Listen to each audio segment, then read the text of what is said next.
Tot començà dia 17 de gener de 1887, al carreró que no passa, a una casa que encara avui existeix i assenyalada amb son número 8 del carrer d'en Sureda de la molt noble i lleial ciutat de Felanitx.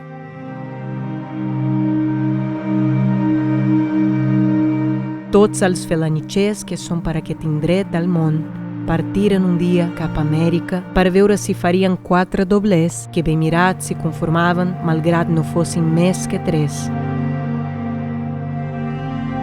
Quasi no passava dia que 2, 3, 5 joves agafassin aquell tren que partia de l'estació. Arribats a ciutat ja li havien estret cap en esmoll. A Palma no hi tenien gaire feines i tot qui més qui manco frissaven de partir. En els moll era un rebugí de gent d'Inca, Pollença, Llucmajor, Lloret, campaners, manacorins, porrerencs, tota Mallorca. Monanam a Amèrica, cridaven. A s'hora de pujar al vaixell, Jaime I, una abraçada molt estreta de joves que partien i vells que quedaven.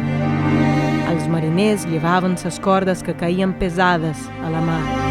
El vaixell es començava a moure a poc. La gent que quedava en els moll plorava.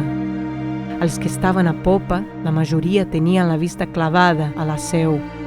Els de proa ni se giraven.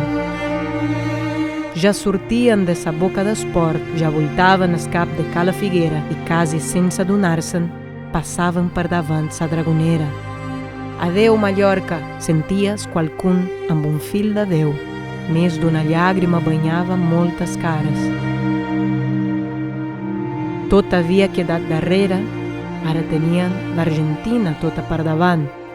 I t'assegur que n'hi havia d'Argentina. Quin bocí de país! Així tot, ja n'hi havia que començaven a somiar en tornar a Mallorca.